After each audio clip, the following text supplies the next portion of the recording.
फिर लाल सागर में ग्रीक जहाज को निशाना बनाया है। अमेरिका की सेना ने भी इस हमले की पुष्टि कर दी है। 1 मिनट में पूरी खबर आप सबको इस रिपोर्ट में बताते हैं। यमन के हूती विद्रोहियों ने एक बार फिर लाल सागर में एक जहाज को निशाना बनाया।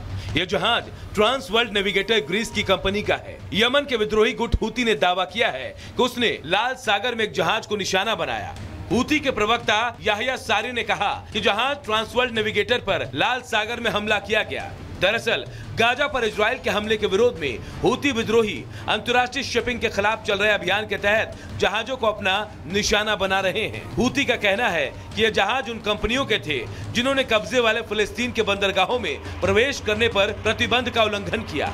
अमेरिकी सेना के सेंट्रल कमांड ने हमले की पुष्टि की। अमेरिकी सेना ने कहा कि ग्रीस स्वामित्व वाले ट्रांस वर्ल्ड नेविगेटर जहाज पर हूती ने ड्रोन से अटैक किया। हूती यमन का विद्रोही गुट है।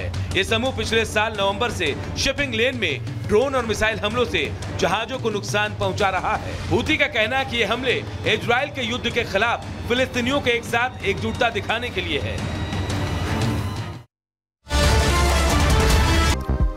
प्रधानमंत्री मोदी आज केंद्रीय कर्मचारी संगठनों के नेताओं के साथ करेंगे बैठक। 1 दशक में पहली बार प्रधानमंत्री मोदी कार्मिक मंत्रालय के साथ साथ केंद्र सरकार के कर्मचारियों के लिए राष्ट्रीय स्तर के ज्वाइंट कंसल्टेटिव मैकेनिज्म के कर्मचारी प्रतिनिधियों से मुलाकात करेंगे। केंद्रीय गृह मंत्री अमित शाह 3 दिवसीय दौरे पर छत्तीसगढ़ पहुंचे। रायपुर में अमित शाह नक्सल विरोधी अभियान पर कई बैठकों की अध्यक्षता करने वाले हैं। नक्सल प्रभावित 7 राज्यों के मुख्य सचिव, डीजीपी और अधिकारियों के साथ 3 अलग-अलग बैठक लेंगे अमित शाह। इसमें छत्तीसगढ़, आंध्र प्रदेश, झारखंड, केरल, मध्य प्रदेश, महाराष्ट्र, उड़ीसा, तेलंगाना और पश्चिम बंगाल के पुलिस प्रमुखों के शामिल होने की संभावना है। बैठक में नक्सल प्रभावित क्षेत्रों में नक्सल विरोधी अभियान और विकास कार्यों की समीक्षा की जाएगी। 25 अगस्त को सहकारिता विभाग की बैठक भी लेंगे। आपको बता दें कि मोदी और गृहमंत्री शाह ने बीजेपी की सरकार बनने के बाद 3 साल में प्रदेश को नक्सलवाद से मुक्त कराने का ऐलान किया था। छत्तीसगढ़ दौरे को लेकर गृह मंत्री अमित शाह ने ट्वीट किया, कहा पीएम मोदी के नेतृत्व में केंद्र सरकार और छत्तीसगढ़ की बीजेपी सरकार नक्सलवाद के समूल नाश के लिए संकल्पबद्ध है। जम्मू कश्मीर में कांग्रेस नेशनल कॉन्फ्रेंस गठबंधन पर गृहमंत्री अमित शाह ने पूछे 10 सवाल। कहा, क्या कांग्रेस जम्मू कश्मीर में अलग झंडे का समर्थन करती है? जम्मू कश्मीर में कांग्रेस एनसी गठबंधन पर अमित शाह का हमला। कहा, सत्ता के लालच में बार-बार देश की एकता और सुरक्षा के साथ खेलने वाली कांग्रेस पार्टी ने जम्मू कश्मीर चुनाव में एनसी के साथ गठबंधन करके अपने मंसूबों को देश के सामने रखा है। अमित शाह के सवालों से बौखलाए कांग्रेस नेता राशिद अल्वी। कहा, अगर नेशनल कॉन्फ्रेंस पार्टी देशद्रोही है तो उनको गिरफ्तार करके जेल में क्यों नहीं डाल दिया जाता? नेशनल कॉन्फ्रेंस को चुनाव में क्यों हिस्सा लेने दिया जा रहा है? जम्मू कश्मीर में कांग्रेस नेशनल कॉन्फ्रेंस के डील पर भड़की बीजेपी। कांग्रेस एनसी गठबंधन के खिलाफ आज देश भर में बीजेपी प्रदर्शन करेगी। जम्मू कश्मीर में चुनावी सरगर्मी तेज। जम्मू कश्मीर चुनाव को लेकर बीजेपी ने पहले दौर की बैठक की। गृहमंत्री अमित शाह को 60 से अधिक सीटों के लिए संभावित उम्मीदवारों के बारे में जानकारी दी गई है।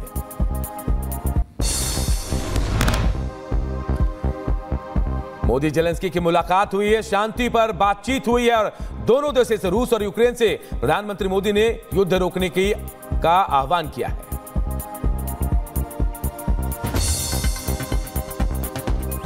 राष्ट्रपति जेलेंस्की से मुलाकात के बाद पीएम मोदी ने किया पोस्ट। भांति जानते हैं, यूक्रेन के लोग भी भली भांति जानते हैं कि शांति के हर प्रयास में भारत का सक्रिय योगदान रहा है और आप भली भांति जानते हैं कि हमारा अप्रोच पीपल सेंट्रिक रहा है। राष्ट्रपति जेलेंस्की से मुलाकात के बाद पीएम मोदी ने पोस्ट किया, लिखा, भारत ने यूक्रेन से मौजूदा संघर्ष को लेकर बातचीत की है। पीएम मोदी ने लिखा, संघर्ष का शांतिपूर्ण समाधान मानवता के लिए सबसे अच्छा और जरूरी है। पीएम मोदी के कीव दौरे के दौरान भारत यूक्रेन के बीच 4 समझौतों पर हस्ताक्षर हुए। इसमें सांस्कृतिक क्षेत्र में सहयोग, स्वास्थ्य क्षेत्र, कृषि क्षेत्र में सहयोग और मानवीय मदद को लेकर समझौते पर हस्ताक्षर हुए। पीएम मोदी से मुलाकात के बाद राष्ट्रपति जेलेंस्की ने कहा कि भारत संघर्ष रोकने में अपनी भूमिका निभाएगा। भारत एक बड़ा देश है और उसका बड़ा प्रभाव है। भारत पुतिन को रोक सकता है, उनकी अर्थव्यवस्था को रोक सकता है। कोलकाता रेप मर्डर केस की सीबीआई जांच तेज। आज आरोपी संजय रॉय, पूर्व प्रिंसिपल संदीप घोष समेत अस्पताल के 4 कर्मचारियों का पॉलीग्राफ टेस्ट करा सकती है सीबीआई। आरजीकर मेडिकल कॉलेज में भ्रष्टाचार की जांच करेगी सीबीआई। कोलकाता हाई कोर्ट ने सीबीआई को सौंपी जांच। आज सीबीआई संदीप घोष के खिलाफ एफआईआर दर्ज कर शुरू करेगी जांच।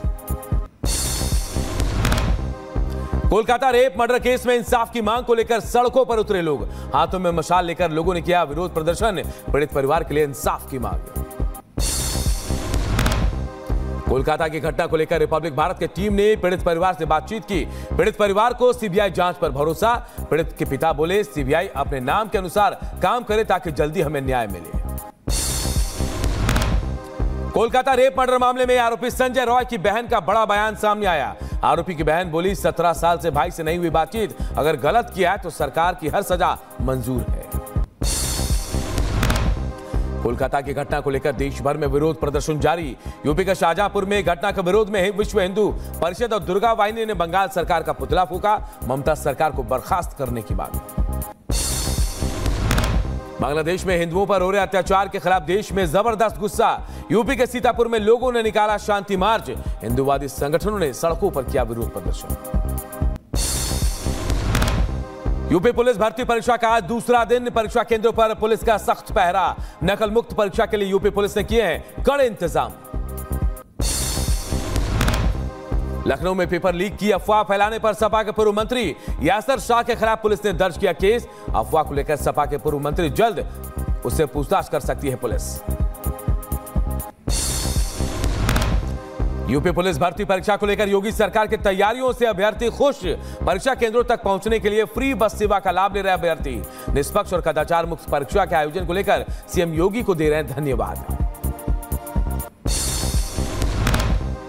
यूपी के सोनभद्र में पुलिस भर्ती परीक्षा के लिए आए अभ्यर्थियों को परेशानी हुई। सोनभद्र में बस की उचित व्यवस्था नहीं होने से नाराज दिखे अभ्यर्थी। यूपी के मुजफ्फरनगर में सीएम योगी ने दिया बड़ा बयान। का अगले 2 सालों में 2 लाख नौजवानों को देंगे सरकारी नौकरी। पहली खेप में 60,000 से ज्यादा पुलिसकर्मियों की भर्ती प्रक्रिया जारी है। मेडिकल इमरजेंसी के कारण इंडिगो की बेंगलुरु पटना फ्लाइट नागपुर में उतरी। विमान में सवार यात्री को नागपुर के अस्पताल में कराया गया भर्ती।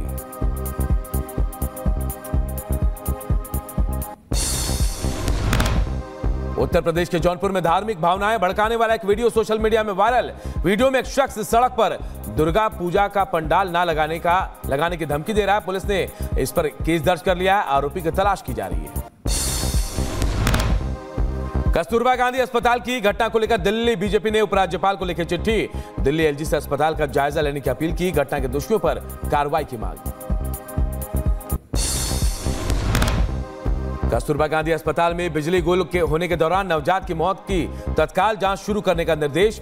मेयर शैली ओबराय ने एमसीडी कमिश्नर को तुरंत जांच शुरू करने का निर्देश दिया है। हरियाणा के सिरसा से कांग्रेस सांसद कुमारी शैलजा ने पेश की मुख्यमंत्री पद की दावेदारी। कहा, अंतिम फैसला पार्टी हाईकमान करेगी। दिल्ली के चाणक्यपुरी में जलभराव बना। बच्चे की मौत की वजह बारिश के पानी में डूबने से 15 साल के बच्चे की मौत। सूचना पर पहुंची पुलिस ने शव को कब्जे में लेकर छानबीन शुरू की। नेपाल के पोखरा में हुए बस हादसे में मारे गए लोगों का शव आज पहुंचेगा महाराष्ट्र।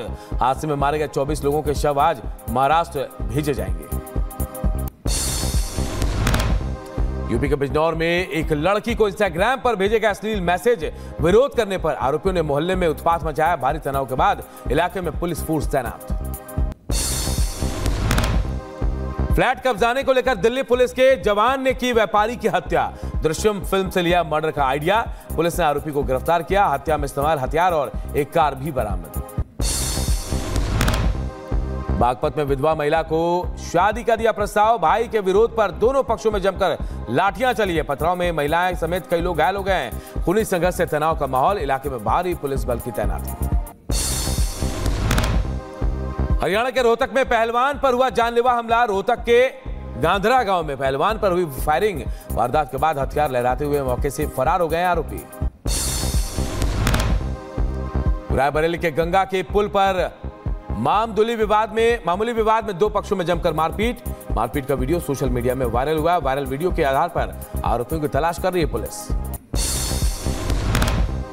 यूपी के बुलंदशहर में दो समुदायों के बीच मारपीट में घायल युवक की उपचार के दौरान मौत। मामूली बात को लेकर हुए विवाद में डीबीआई के करीली गांव में हुआ था संघर्ष और अगजनी। यूपी के बुलंदशहर में दबंगों ने मामूली विवाद में घर में घुसकर मारपीट की। पथराव में 4 लोग घायल हुए। मारपीट और पथराव का वीडियो सोशल मीडिया में वायरल हो रहा है। यूपी के बुलंदशहर में दबंगों ने रिटायर्ड फौजी को लाठी डंडों से पीटा। पिटाई का वीडियो सोशल मीडिया में वायरल। जहांगीराबाद पुलिस ने 10 हमलावरों के खिलाफ दर्ज की रिपोर्ट, छानबीन जारी। यूपी के बदायूं में भारत बंद कार्यक्रम के दौरान सिपाही को पीटने के मामले में 6 लोग गिरफ्तार।